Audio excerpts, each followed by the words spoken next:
ಗುರು ಬ್ರಹ್ಮ ಗುರು ವಿಷ್ಣು ಗುರುದೇವೋ ಮಹೇಶ್ವರ ಗುರು ಸಾಕ್ಷಾತ್ ಪರಬ್ರಹ್ಮ ತಸ್ಮೈ ಶ್ರೀ ಗುರುವೇ ನಮಃ.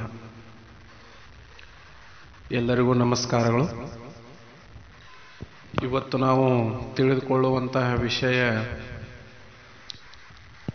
ಸಂತರಲ್ಲೇ ಶ್ರೇಷ್ಠರಾದಂತಹ ಬಬಲಾದಿ ಸದಾಶಿವ ಮುತ್ಯಾರ ಬಗ್ಗೆ ತಿಳಿದುಕೊಳ್ಳೋಣ. ಬಬಲಾದಿ ಅಂದರೆ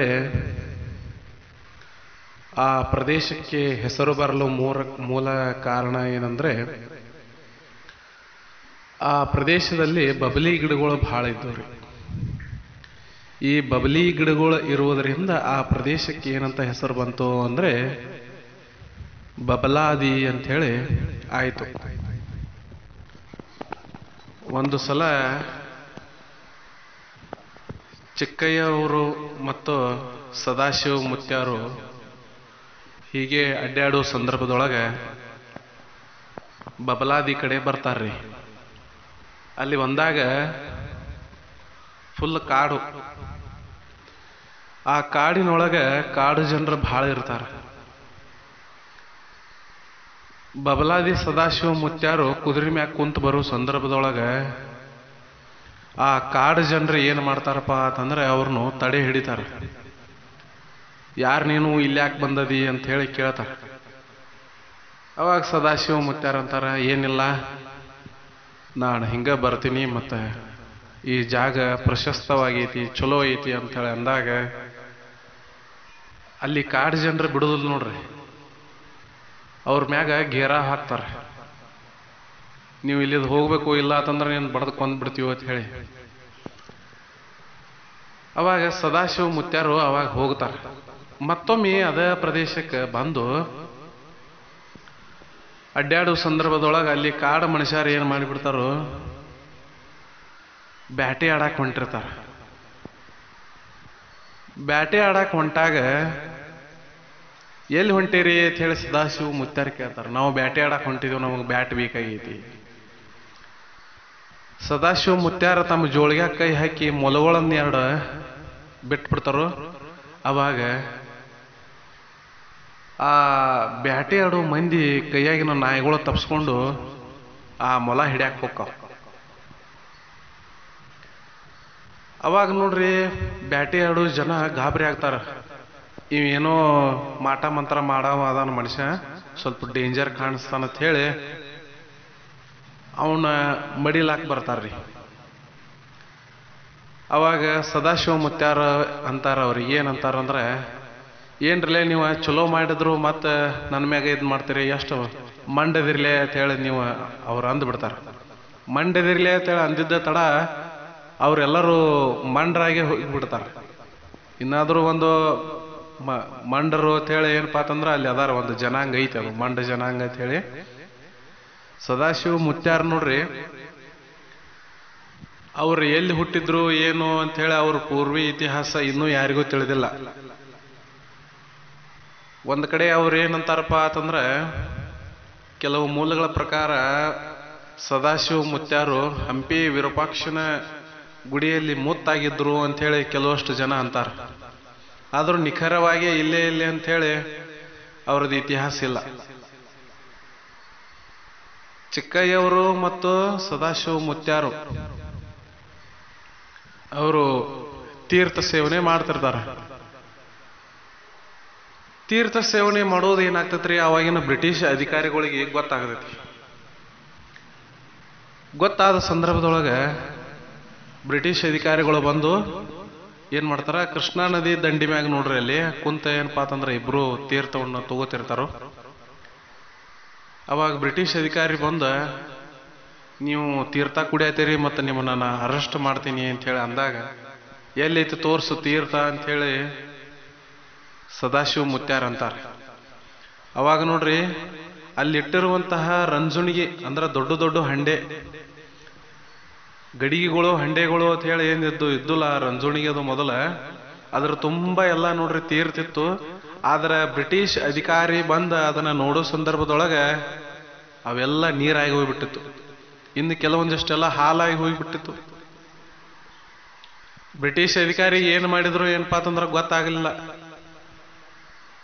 ಇಂಥವು ನನ್ನ ತಪ್ಪಾಯ್ತು ಅಂತ ಹೇಳಿ ಅಂದಾಗ ಸದಾಶಿವ ಮುತ್ಯಾರ ಅಂದ್ರು, ಈಗ ಮತ್ತೆ ತೀರ್ಥ ಆಗೈತಿ ಅಂತ ಹೇಳಿ ನೀ ಬಂದು ಚೆಕ್ ಮಾಡಿದಿ, ಮತ್ತೆ ಈಗ ನೀ ನನ್ನ ಮಾತನ್ನು ಕೇಳಬೇಕು, ಈಗ ನೀ ನನಗೆ ತೀರ್ಥ ತಂದು ಕೊಡು ಅಂತ ಹೇಳಿ. ಅವಾಗೆಲ್ಲ ನನ್ನ ತಪ್ಪಾಗೈತ್ರಿ ಅಂದಾಗ ಸದಾಶಿವ ಮುತ್ಯಾರು ಏನು ನೀರು ಕುಡಿತಿದ್ರಲ್ಲ ಅದು ತೀರ್ಥ ಆಗಿ 20-30 ಫೂಟ್ ಗಟ್ಲೆ ಅಂತರ ಜಿಗಿತಿತ್ತದ. ಅದು ಅಲ್ಲೇ ಮಗ್ಲಿರುವಂತ ಕೃಷ್ಣಾ ನದಿ ತನಕನೂ ಅದು ಜಿಗಿತಿತ್ತು. ಕೃಷ್ಣಾ ನದಿ ನೀರನ್ನ ಏನಪ್ಪಾ ಅಂತಂದ್ರೆ ತೀರ್ಥ ಮಾಡಿರುವಂತ ಮಹಾನ್ ಪುರುಷ ಯಾರಪ್ಪಾ ಅಂತಂದ್ರೆ ಬಬಲಾದಿ ಸದಾಶಿವ ಮುತ್ಯಾರು. ಬಬಲಾದಿ ಸದಾಶಿವ ಮುತ್ಯಾರ ಕಾಲಜ್ಞಾನ ಅಂತಂದ್ರೆ ಇನ್ನೂವರೆಗೆ ಅದನ್ನ ಯಾರು ಸುಳ್ಳು ಮಾಡಿಲ್ಲ, ಸುಳ್ಳು ಮಾಡಕ್ಕೂ ಸಾಧ್ಯನೂ ಇಲ್ಲ. ಸುಳ್ಳು ಮಾಡಿದ ತೋರಿಸಿದವ್ರಿಗೆ ಬೇಕಾದ ಕೊಡ್ತನ ತಂದನ್ನ ಸದಾಶಿವ ಮುತ್ಯ. ಆದ್ರೆ ಇನ್ನೂವರೆಗೆ ಯಾರು ಅದನ್ನ ಸುಳ್ಳು ಮಾಡಿ ತೋರಿಸೇ ಇಲ್ಲ, ಅದು ಆಗುವುದೂ ಇಲ್ಲ. ಒಂದು ಸಲ ಏನಾತ್ರಿ, ಈ ಕಾಡು ಜನರು ಬಬಲಾದಿ ಸದಾಶಿವ ಮುತ್ಯಾಗ ಕಾಟ ಕೊಡೋ ಸಂದರ್ಭದೊಳಗೆ ಸೀತಿಮನಿ ಚಂದ್ರಾವತಾಯಿನ ಕರ್ಕೊಂಡು ಬಂದು ಅವ್ರನ್ನ ಸಂಹಾರ ಮಾಡ್ಬೇಕಂತ ಹೇಳಿ ಚಂದ್ರಾವತಾಯಿಗೆ ಕರ್ಕೊಂಡು ಬರ್ತಾನೆ ಸದಾಶಿವ ಮುತ್ಯ. ಚಂದ್ರಾವತಾಯಿ ಅಂದ್ರೆ ದುರ್ಗಾದೇವಿ ಅಂದಂಗ, ಆರಾಧ್ಯ ದೈವ. ಬಬಲಾದಿಯೊಳಗ ಆರಾಧ್ಯ ದೈವನು ಸದಾಶಿವ ಮುತ್ಯಾರು ಮತ್ತು ಸೀತಿಮನಿ ಚಂದ್ರಾವತಾಯಿ.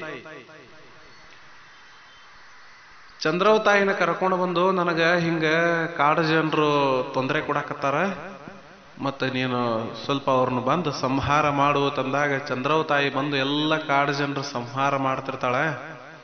ಅವಾಗ ಒಬ್ಬಾಕಿ ಮುದಿಕಿನೂ ಬಂದ, ಯಪ್ಪ ನಂದೇನ್ ತಪ್ಪಿಲ್ಲ, ನನ್ನ ಒಬ್ಬಕಿನ ಬಿಟ್ಟು ಬಿಡ್ರಿ, ವಯಸ್ಸಾಗೈತಿ ಅಂತ ಹೇಳಿ ಆಕಿನೂ ಒಬ್ಬಾಕಿ ಉಳ್ಕೋತ. ನೋಡ್ರಿ, ಸೀತಿಮಣಿ ಚಂದ್ರಾವತಾಯಿಗೆ ಏನಾತತಿ, ಚಿಕ್ಕಯ್ಯನ ಮ್ಯಾಗ ಮೋಹ ಹಾಕೈತಿ. ಚಿಕ್ಕಯ್ಯನ ಮ್ಯಾಗ ಮೋಹ ಆದ ಕೂಡಲೇ ನಾನು ನಿನ್ನ ಮದುವೆ ಆತ್ನ ತಾಳಕಿ ಸೀತಿಮಣಿ ಚಂದ್ರಾವತಾಯಿ. ಅವಾಗ ಏನಾಯ್ತ್ರಿ, ಸದಾಶಿವ ಅಪ್ಪಾರು ಮತ್ತು ಚಿಕ್ಕಯ್ಯಜ್ಜ ಇಬ್ಬರು ಕೂಡಿ ತೀರ್ಥ ತಗೋತ ಕೂತಿರ್ತಾರ. ಅವಾಗ ಚಂದ್ರಾವತಾಯಿ ಬಂದು ನಿನ್ನ ಮ್ಯಾಗ ನನಗ ಮೋಹ ಆಗೈತಿ, ನಾನು ನಿನ್ನ ಮದುವೆ ಆತನು ಅಂತ ಹೇಳಿ ಚಿಕ್ಕಯ್ಯಗ ಅಂದಾಗ ಇವರಿಬ್ರು ಏನಂತಾರಪ್ಪ ಅಂತಂದ್ರ ನಮಗ ಒಂದು 3 ಗಳಿಗೆ ಟೈಮ್ ಕೊಡು ಅಂತ ಕೇಳ್ತಾರ. 3 ಗಳಿಗೆ ಟೈಮ್ದಾಗ ನೋಡ್ರಿ ಬಬಲಾದಿ ಸದಾಶಿವ ಅಪ್ಪಾರು ಹೇಳ್ಕೋತ ಹೋತಾರ, ಚಿಕ್ಕಯ್ಯಜ್ಜ ಬರ್ಕೋತ ಹೋತಾರ. ಇದೇ ಕಾಲಜ್ಞಾನ. 3 ಗಳಿಗೆ ಸಂದರ್ಭದೊಳಗೆ ಬಬಲಾದಿ ಸದಾಶಿವ ಅಪ್ಪಾರು ಹೇಳಿದ್ದನ್ನ ಚಿಕ್ಕಯ್ಯಜ್ಜ ಬರೋದನ್ನ ಎಲ್ಲ ಏನಪ್ಪಾ ಅಂದ್ರೆ ರೆಡಿ ಮಾಡಿಟ್ಟು ಪಟಕ್ನ ಭೂಮಿ ಸೀಳ್ಬಿಟ್ಟಿತು. ಚಿಕ್ಕಯ್ಯಜ್ಜ ಒಳಗೆ ಹೋದ. ಒಳಗೆ ಹೋಗೋ ಸಂದರ್ಭದಾಗ ಚಂದ್ರಾವತಾಯಿ ಏನಪ್ಪಾ ಅಂತಂದ್ರೆ ಪಟ್ನ ಜುಟ್ಟ ಹಿಡಿದು ಬಿಟ್ಲ. ಅವಂದ ಜುಟ್ಟು ಕಿತ್ತ ಕೈಯಾಗಿ ಬತ್ತು. ಅವಾಗ ಬಬಲಾದಿ ಸದಾಶಿವ ಮುತ್ಯಾರ ಅಂದ್ರು, ಬಬಲಾದಿ ಅವ್ರ ಜುಟ್ಟ ಯಾರ ಕೈಯಾಗೂ ಸಿಗುದಿಲ್ಲ, ನಿನಗ ಅವನೇನು ಮದುವೆ ಆಗುದಿಲ್ಲ, ಅದು ಸಾಧ್ಯನೇ ಇಲ್ಲ ಅಂತ ಹೇಳಿ ಅವಾಗ ಶಾಪ ಕೊಟ್ಟ. ಈ ಚಿಕ್ಕಯ್ಯ ಭೂಮಿಯೊಳಗೆ ಹೋಗಿದ್ದ, ಸದಾಶಿವ ಮುತ್ಯಾರ ಶಾಪ ಕೊಟ್ಬಿಟ್ರು, ನೀನು ರಂಡಿ ಮುಂಡಿ ಆಗಿ ಇರು, ರಂಡಿ ಮುಂಡಿ ಒಂದು ಹಾಗೆ ಜಾತ್ರೆ ಮಾಡ್ಕೊ ಅಂತ ಹೇಳಿ. ಇನ್ನೂ ಆದರೂ ರಂಡ್ಯಾರ ಹುಣ್ಣಿಮೆ ಅಂತ ಆಗ್ತೈತಿ, ನಿಮಗೆ ಗೊತ್ತಿರ್ಬೋದು. ಬಬಲಾದಿ ಒಳಗ ಈಗಲೂ ತೆಂಗಿನಕಾಯಿ ಹೊಡೆಯವರು ಜುಟ್ಟಿಲ್ಲದ ತೆಂಗಿನಕಾಯಿಯನ್ನ ಹೊಡಿಬೇಕು. ಅಲ್ಲೆಲ್ಲ ಜುಟ್ಟಿಲ್ಲದ ತೆಂಗಿನಕಾಯಿನ ಹೊಡಿತಾರ. ಬಬಲಾದಿ ಸದಾಶಿವ ಮುತ್ಯಾರ ಏನು ಪವಾಡ ಮಾಡ್ಯಾರಪ್ಪ ಅಂತಂದ್ರ ಅದನ್ನ ಹೇಳ್ಕೋತ ಹೋದ್ರ ದಿನಗಳೇ ಸಾಲುವುದಿಲ್ಲ, ಅಷ್ಟು ಪವಾಡಗಳನ್ನ ಮಾಡಿದಂಥವ್ರು. ಒಂದು ಸಲ ಬಬಲಾದಿ ಸದಾಶಿವ ಮುತ್ಯಾರ ಭಕ್ತ ಒಬ್ಬ ಭೇಟಿಯಾಗಕ್ಕೆ ಬರಾಕತ್ತಿದ್ದ. ಬಬಲಾದಿ ಒಳಗ ಒಂದು ಕಾಟ ಐತಿ, ನೀವು ನೋಡಿರ್ಬೋದು. ಕಟ್ಟಿಗೆ ಕಾಟ ಮ್ಯಾಗ ಸದಾಶಿವ ಅಪ್ಪಾರ ಕುಂಡ್ತಾರ. ಈಗಿರುವಂತ ಫೋಟೋ ಒಳಗ ಅದೊಂದು ನಿಜವಾದ ರಿಯಲ್ ಫೋಟೋ ಅಂದ್ರೆ ಅದೊಂದೇ. ಆ ಕಾಟ ಮ್ಯಾಗ ಕುಂತಿರ್ತಾರು. ಅವಾಗ ಒಬ್ಬ ಭಕ್ತ ಬರ್ತಾನ, ಅವಂಗ ಹಾದಿ ಗೊತ್ತಿರೋದಿಲ್ಲ. ಬಂದು ಒಬ್ರು ಕೇಳ್ತಾನೆ, ಹೆಂಗ್ ಹೋಗ್ಬೇಕ್ರಿ ಬಬಲಾದಿಗೆ? ಅವಾಗ ಹಿಂಗಿಂದ ಹೋದ್ರು ಬರ್ತೈತಿ, ಹಿಂಗಿಂದ ಹೋದ್ರು ಬರ್ತೈತಿ ಅಂತ 1-2-3 ಹಾದಿ ಹೇಳಿಬಿಡ್ತಾರ. ಅವಾಗ ಏನಾಯ್ತು, ಅವ ಒಂದು ಬ್ಯಾರೆ ಹಾದಿಲೆ ಬಂದ್ಬಿಟ್ಟು ನದಿ ಹಾದಿಗೆ ಬಂದ್ಬಿಡ್ತಾನೆ. ಅವಾಗ ನದಿ ದಾಟಿ ಈಚೆ ಕಡೆ ಬರಬೇಕು. ಅವಾಗ ನದಿ ಒಳಗೆ ಈಸಾಡ್ಕೊತ ಬರ್ಬೇಕಂತ ಹೇಳಿ ನದಿಯಾಗ ಜಿಗಿದ್ಬಿಟ್ಟ. ಜಿಗಿದಿದ್ದ ತಡ ನದಿಯೊಳಗೆ ಏನಾಗಿತ್ತು ರೀ, ಮೊಸಳಿದ್ದು. ಹಿಂದೊಂದ ಮೊಸಳಿ ಬೆಣ್ಣ ಹತ್ಕೋತ ಬರಾಕತೈತಿ. ಇವ ಮುಂದೆ ಈಸಾಡ್ಕೋತ ಬರತಾನೋ ಇದು ಅವಂಗ ಗೊತ್ತಿಲ್ಲ. ಆದ್ರೆ ಯಾರಿಗೆ ಗೊತ್ತಿತ್ರಿ? ಬಬಲಾದಿ ಸದಾಶಿವ ಅಪ್ಪಾರಿಗೆ ಗೊತ್ತಿತ್ತು. ಸದಾಶಿವ ಅಪ್ಪಾರ ಏನ್ ಮಾಡಿದ್ರು, ಈ ತಾವು ಕುಂತಿರುವಂತಹ ಆ ಏನ ಕಟ್ಟಿಗೆ ಕಾಟಿತ್ಲ, ಆ ಕಟ್ಟಿಗೆ ಕಾಟದ ತಳಗನ ಕೈ ಹಾಕಿ ಆ ಮೊಸಳಿ ಕುತ್ತಿಗೆಯನ್ನು ಹಿಚ್ಚಿಕೆ ಹಿಡಿದು ಬಿಟ್ಟಿದ್ರು. ಇಲ್ಲೇ ಕುಂತ ಜಾಗದಾಗನ ಆ ಭಕ್ತ ಏನು ಹೊರಗೆ ಬಂದ, ಭಕ್ತ ಬಂದ ಬಳಕ ಅವಂಗ ಸದಾಶಿವ ಅಪ್ಪಾರ ಹತ್ತಿಗೆ ಬಂದ ಬಳಕ ಆ ಕೈ ತೆಗೆದ್ರು ಹೊರಗ. ಕೈಯೆಲ್ಲ ಹಸಿಯಾಗಿತ್ತು, ತಳಗೆಲ್ಲ ನೀರು ಆಡ್ಲತ್ತಿದ್ದು, ಕಾಟ ತಳಗೆಲ್ಲ. ಇಂಥ ಪವಾಡ ಪುರುಷರು ಯಾರು ಅಂತಂದ್ರೆ ಸದಾಶಿವ ಅಪ್ಪರು. ಸಾಕ್ಷಾತ್ ಮಹಾಲಕ್ಷ್ಮಿಯ ಗಂಡನೇ, ವಿಷ್ಣುವಿನ ಅವತಾರವೇ ಸದಾಶಿವ ಅಪ್ಪರು ಅಂಥೇಳಿ ಹಲವಾರು ಉಲ್ಲೇಖಗಳಲ್ಲಿ ನೀವು ನೋಡಿದ್ದೀರಿ. ಅದನ್ನ ಹೆಂಗಾಯ್ತು ಇದು ಅಂಥೇಳಿ ಒಂದು ಸನ್ನಿವೇಶ ಬರುತ್ತೆ.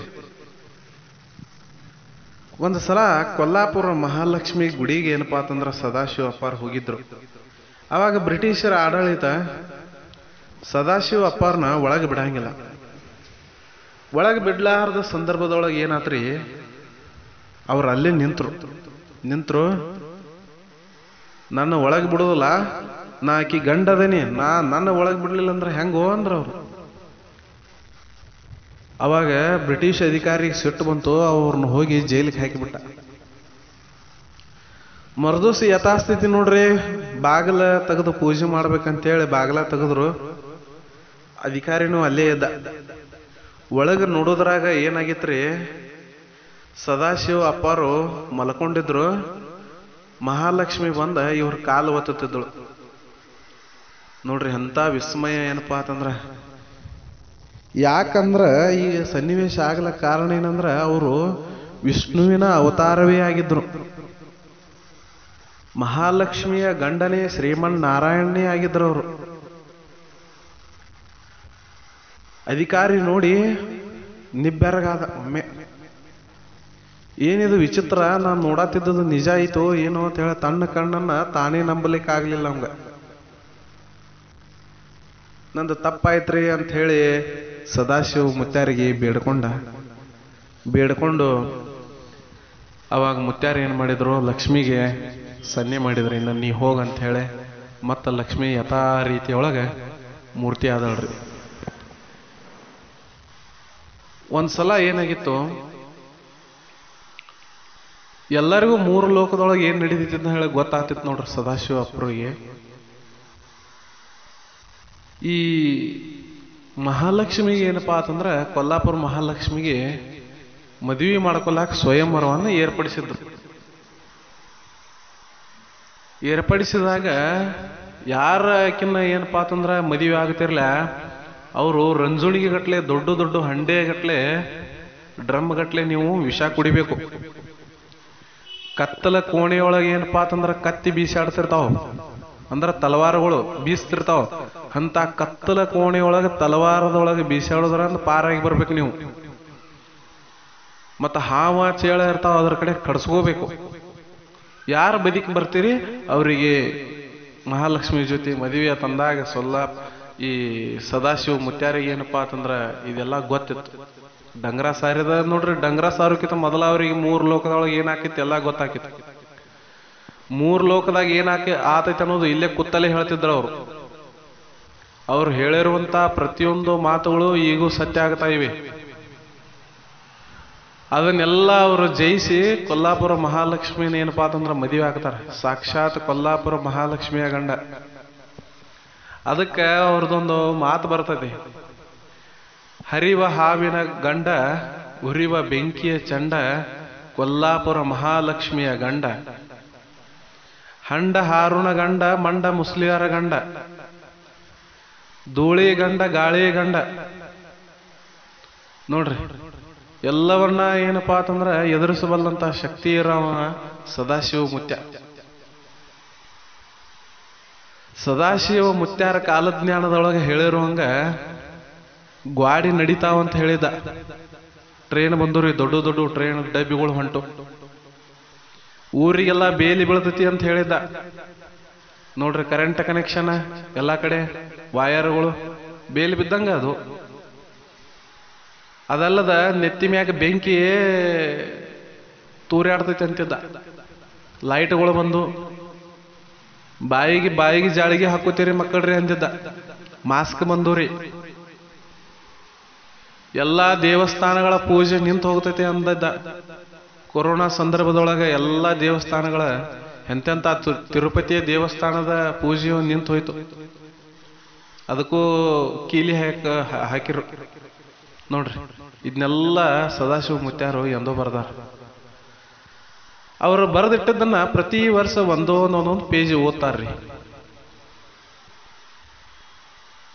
ಭೂಮಿ ಮ್ಯಾಗ ಆಗುವಂತ ಹಲವಾರು ಸನ್ನಿವೇಶಗಳ ಬಗ್ಗೆ ಅಂದ ವಿವರಣೆ ಕೊಟ್ಟಂತ ಮಹಾನ್ ಪುರುಷ ಯಾರಂದ್ರೆ ಬಬಲಾದಿ ಸದಾಶಿವಪ್ಪ ಅವರು.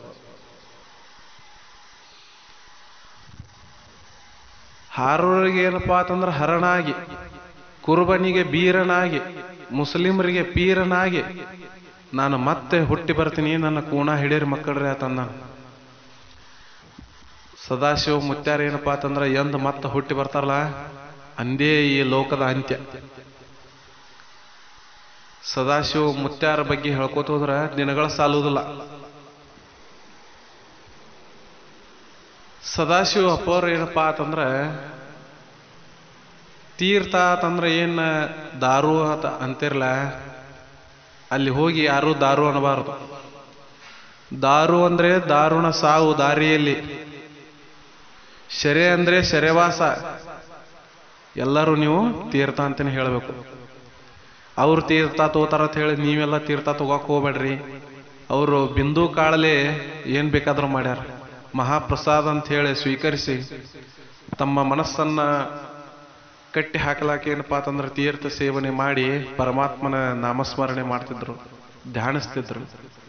ಅವ್ರು ಮಾಡ್ಯಾರ ಅಂತ ಹೇಳಿ ನಾವು ತಗೊಳ್ಳೋದಲ್ಲ. ಬಬಲಾದಿ ಸದಾಶಿವ ಮಠಕ್ಕೆ ಬಂದವ್ರು ಯಾರು ಏನಪ್ಪಾ ಅಂತಂದ್ರ ದಾರು ಅನ್ನೋದಲ್ರಿ.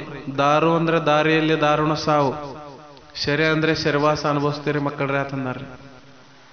ಅದಕ್ಕೆ ನೀ ಎಲ್ಲರೂ ತೀರ್ಥ ಅಂತಾನೆ ಕರೀರಿ.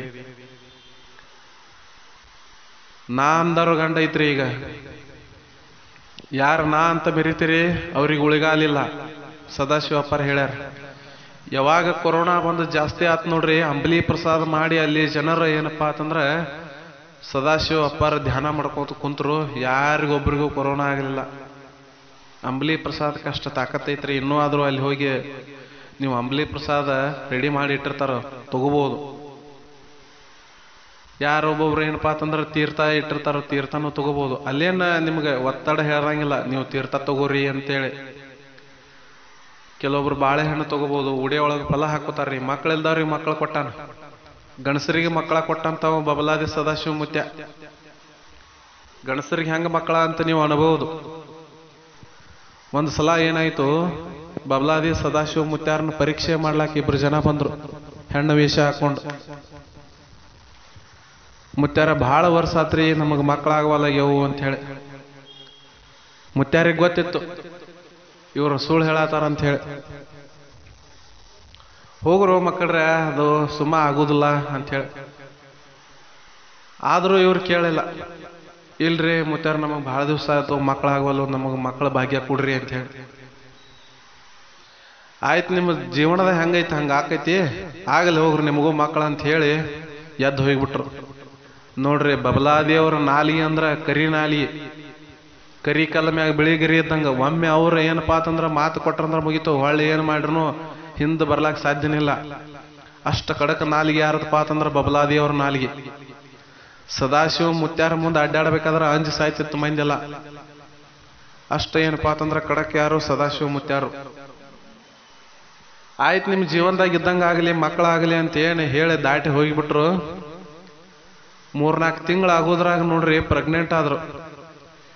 ಮುಂದೆ ದಿಂದಾಗ ಬಿದ್ದ ಬಳಕ ನೋಡ್ರಿ ಚೋಳಿನ ಗತೆ ಬೆನ್ನು ಹುರಿ ಸೀಳಿ ಒಡದ ಕೂಸು ಹೊರಗೆ ಬಂದ ಸತ್ತು ಹೋದ್ರು. ನೋಡ್ರಿಪ್ಪ ಎಂತೆಂತ ಪರೀಕ್ಷೆ ಮಾಡ್ತನಂತ ಬಂದವರೆಲ್ಲ ದಾರುಣವಾಗಿ ಹೋಗ್ಯಾರ. ಬಬ್ಲಾದಿ ಸದಾಶಿವರು ಬಾಯಿ ಅಂದ್ರ ಬಾಯಿ. ಅವ್ರ ಕಾಲಜ್ಞಾನವನ್ನ ಸುಳ್ಳು ಮಾಡೋರು ಇನ್ನೂವರೆಗೂ ಹುಟ್ಟಿಲ್ಲ, ಹುಟ್ಟೋದು ಇಲ್ಲ. ಬಬಲಾದಿ ಒಳಗೆ ಏನಪ್ಪಾ ಅಂತಂದ್ರೆ ಸದಾಶಿವ ಮುತ್ಯಾರ ಜಾತ್ರೆ ಇದ್ದಾಗ ಪ್ರತಿ ವರ್ಷ ಅವರು ಬರೆದಿರುವಂತಹ ಕಾಲಜ್ಞಾನದ ಒಂದೊಂದು ಪೇಜನ್ನು ಏನಪ್ಪಾ ಅಂತಂದ್ರೆ ತೆಗೆದು ನೋಡ್ತಾರ್ರಿ. ಹೋದ ವರ್ಷನೇ ಸಂದರ್ಭದೊಳಗೆ ಕಾಲಜ್ಞಾನದೊಳಗೆ 2021 ಒಂದು ಮಾಹಿತಿ ಬಂದಿತ್ತು. ಏನಪ್ಪಾ ಅಂತಂದ್ರೆ ಒಬ್ಬ ವಿಶೇಷವಾದ ವ್ಯಕ್ತಿ, ಮಹಾನ್ ವ್ಯಕ್ತಿ ಏನಪ್ಪಾ ಅಂತಂದ್ರೆ ಏರಿಳಿತ ಆಗ್ತೈತಿ ಅಂತ ಹೇಳಿ. ನೋಡ್ರಿ ಅವಾಗ ಖ್ಯಾತ ನಟ, ಕರ್ನಾಟಕದ ಖ್ಯಾತ ನಟ ಪುನೀತ್ ರಾಜ್ಕುಮಾರ್ ಏನಪ್ಪಾ ಅಂತಂದ್ರೆ ತೀರ್ಕೊಂಡಿದ್ದದ್ ನಿಮ್ಗೆಲ್ಲ ಗೊತ್ತೈತಿ. ಸದಾಶಿವರು ಮುತ್ಯಾರ ಏನಪ್ಪಾ ಅಂತಂದ್ರೆ ಹೇಳ್ಯಾರ ಅಂದ ಬಳಕ ಅದು ಆಗ್ಲಿಕ್ಕೆ ಬೇಕು. ಈ ವರ್ಷದ ಕಾಲಜ್ಞಾನದೊಳಗೆ ಹಿಂಗದಲ್ಲ, ಯುದ್ಧದ ಭೀಕರತೆ ಇನ್ನೂ ಹೆಚ್ಚಾಗತೈತೆ ಅಂತ ಹೇಳಿದ್ರು. ನೋಡ್ರಿ ಈಗ ಸದ್ಯ ರಷ್ಯಾ ಮತ್ತು ಉಕ್ರೇನ್ ಯುದ್ಧ ಚಾಲೂ ಐತಿ, ಇನ್ನೂ ಭೀಕರತೆ ಹೆಚ್ಚಾಗತೈತಿ ಅಂತ ಹೇಳ್ಯಾರ. ಪ್ರಕೃತಿ ವಿಕೋಪಗಳ ಏನಪ್ಪಾ ಅಂತಂದ್ರೆ ಹೆಚ್ಚಾಗತಾವು, ಪ್ರೀತಿ ವಿಶ್ವಾಸಗಳ ಕಡಿಮೆ ಆಗತಾವು, ದ್ವೇಷ ಅಸೂಯೆಗಳು ಹೆಚ್ಚಾಗತಾವ ಅಂತ ಹೇಳ್ಯಾರ. ಯಾರ ಸದಾಶಿವ ಮುತ್ಯಾರ ಧ್ಯಾನ ಮಾಡ್ತೀರಿ, ಯಾರು ಪರೋಪಕಾರ ಮಾಡ್ತೀರಿ, ಯಾರು ದಾನ ಧರ್ಮಗಳನ್ನು ಮಾಡ್ತೀರಿ ಅವರಷ್ಟ ಉಳಿತಾರ ಅಂತ ಹೇಳ್ಯಾರ. ಪರೋಪಕಾರಂ ಇದಂ ಶರೀರಂ. ದಾನ ಧರ್ಮಗಳನ್ನು ಮಾಡ್ರಿ, ಮಂದಿಗೆ ಆದಷ್ಟು ಒಳ್ಳೇದು ಮಾಡ್ರಿ, ದೇವರ ಧ್ಯಾನ ಮಾಡ್ರಿ, ತಂದೆ ತಾಯಿಗಳನ್ನ ಏನಪ್ಪಾ ಅಂತಂದ್ರೆ ಚಂದಂಗೆ ನೋಡ್ಕೋರಿ, ಅವ್ರ ಕಣ್ಣಾಗ ನೀರು ಹಾಕಂಗ ಮಾಡಬೇಡ್ರಿ. ಇವ ದೋಷಗಳು ಏನಪ್ಪಾ ಅಂತಂದ್ರೆ ನಮ್ಗೆ ತಟ್ಟತಾವು. ಇದನ್ನೆಲ್ಲ ಸದಾಶಿವ ಮುತ್ಯಾರು ಸವಿಸ್ತಾರವಾಗಿ ಪ್ರತಿ ವರ್ಷ ಹೇಳ್ಕೊತ ಬಂದಾರ್ರಿ. ಎಲ್ಲರೂ ಬಬ್ಲಾದಿಗೆ ಏನಪ್ಪಾ ಅಂತಂದ್ರೆ ಬಂದು, ಜಮಖಂಡಿಯಿಂದ ಒಂದು 15-20 ಕಿಲೋಮೀಟರ್ ಹತ್ತಿಗೆ ಇರಬಹುದು ಬಬ್ಲಾದಿ. ಎಲ್ಲರೂ ಬಬ್ಲಾದಿಗೆ ಬಂದು ಸದಾಶಿವ ಮುತ್ಯಾರ ಆಶೀರ್ವಾದವನ್ನು ಪಡ್ಕೋರಿ, ದಾನ ಧರ್ಮಗಳನ್ನು ಮಾಡ್ರಿ, ದೇವರ ಕೃಪೆಗೆ ಪಾತ್ರರಾಗ್ರಿ. ಇನ್ನೂ ಹೇಳ್ಕೊತ ಹೋದ್ರೆ ಬಬ್ಲಾದಿ ಸದಾಶಿವ ಮುತ್ಯಾರದು ಮುಗಿಯಂಗಿಲ್ಲ. ಮತ್ತೊಂದು ಸಂಚಿಕೆಯಲ್ಲಿ ನಿಮಗೆ ಮತ್ತಷ್ಟು ಮಾಹಿತಿಗಳನ್ನು ಒದಗಿಸ್ತೀನಿ. ಈ ವಿಷಯ ನಿಮಗೆ ಇಷ್ಟ ಆದಲ್ಲಿ ನಿಮ್ಮ ಸ್ನೇಹಿತರಿಗೆ ಇದನ್ನು ಶೇರ್ ಮಾಡ್ರಿ, ಲೈಕ್ ಮಾಡ್ರಿ, ಸಬ್ಸ್ಕ್ರೈಬ್ ಮಾಡ್ರಿ. ಇನ್ನೂ ಯಾವ ವಿಷಯಗಳು ಬರಬೇಕು ಅನ್ನೋದನ್ನು ಕಮೆಂಟ್ ಮೂಲಕ ನನಗೆ ತಿಳಿಸ್ರಿ. ಆ ವಿಷಯಗಳ ಬಗ್ಗೆ ನಾನು ಚರ್ಚೆ ಮಾಡ್ತೀನಿ ನಿಮ್ಮ ಜೊತೆ. ನನಗೆ ಗೊತ್ತಿಲ್ಲ ಅಂದ್ರೆ ನಾನು ಅದನ್ನು ಕೇಳಿ ತಿಳ್ಕೊತೀನಿ. ನಮಸ್ಕಾರ.